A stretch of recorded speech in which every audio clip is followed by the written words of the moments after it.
we need to think of a new advert for freebets.com.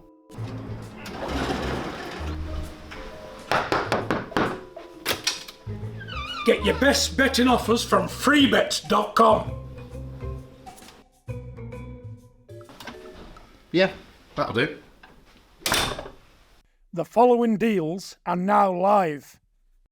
Matt Lenihan, Boxing Social, in association with freebets.com, Empire Fight Store and Forged Irish Stout. We're here with Josh Taylor's lawyer, Tom Grant. Tom, you've had a huge hand in helping put this fight together. I know it's sort of been on before, then off due to unforeseen circumstances, injuries, change of promoters and things like that. But look, it's finally here.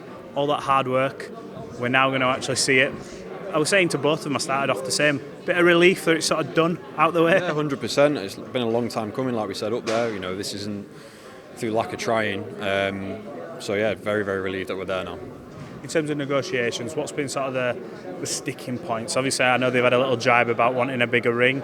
Josh purely done that just because he's asserting his authority as the A side, or has he got something in plan? I don't know. There might have been a bit of kiddery in there, but yeah, I think, listen, from our perspective, the negotiations are very straightforward. You know, Josh came to me, told me what he wants, and then we just sat until we hit the figure, which is eventually what happened. So I think the difficulties really that Sam's faced have been more with his side of things. And, you know, it's well publicised that Jack's had 3 promoters in 2 years, and with any business, when you're trying to make something happen, it helps to be speaking to the same people, and I think just things are taking the time, but, you know, I'm glad we got there in the end.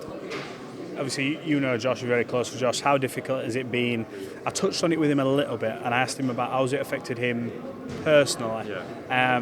And it wasn't really that. He said, look, I'm good. He said, I'm thick-skinned. It's when my family started getting involved, when, you know, police are involved, and, you know, certain threats and stuff like that gets made. That's when it goes, you know, too far. You don't bring that sort of into it. How much have you sort of had to sort of be party to and be aware of all that? Yeah, I've seen some of the messages that have been sent to Danielle, his wife, and to his sister and other family members, and it's just horrific. Like, you wouldn't wish it on anybody.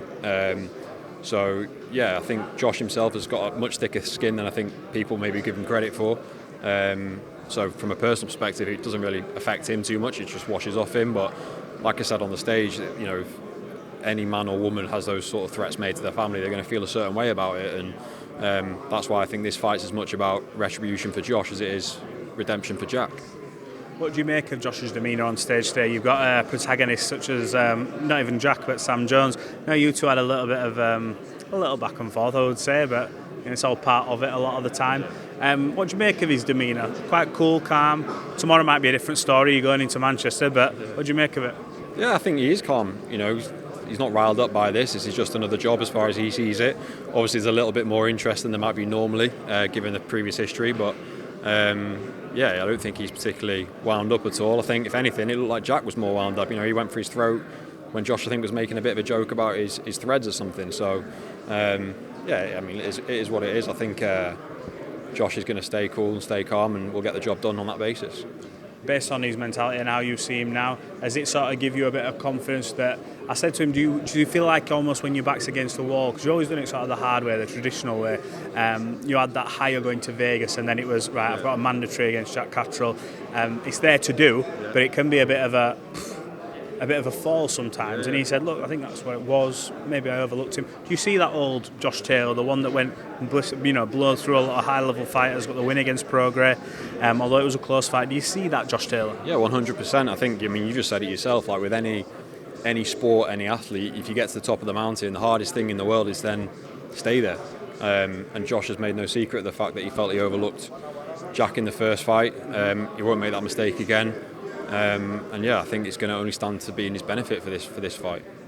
How do you see this fight going, outside looking in? I know Josh has said, big ring, etc. or whatever. Yeah. Normally when you request a big ring, it suggests you want to do a little bit of dancing, want to move a little bit.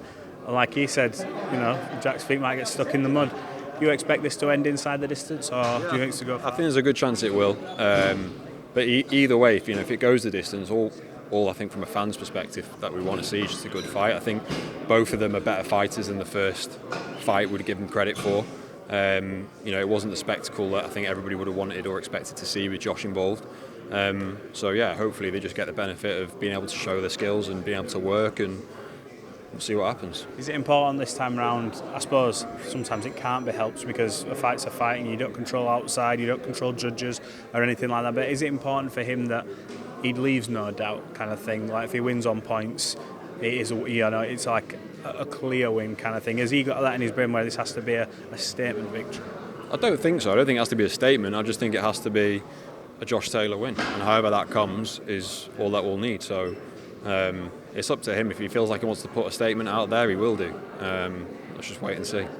Well, Tom, I appreciate giving us a few minutes of your time. It's been good to sort of see from your angle and trying to get this fight made, what the hurdles were, and look, we're over the line now. And yeah, let's wait and enjoy, and we'll see you tomorrow. Roll on 27th, yeah, roll on tomorrow. Cheers, Matt.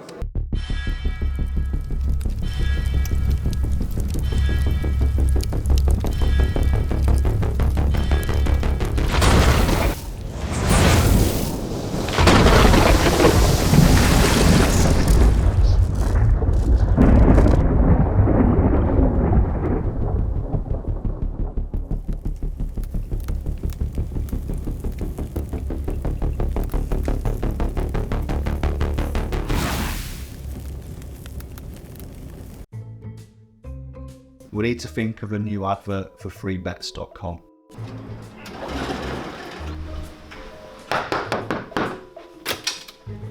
Get your best betting offers from freebets.com. Yeah, that'll do.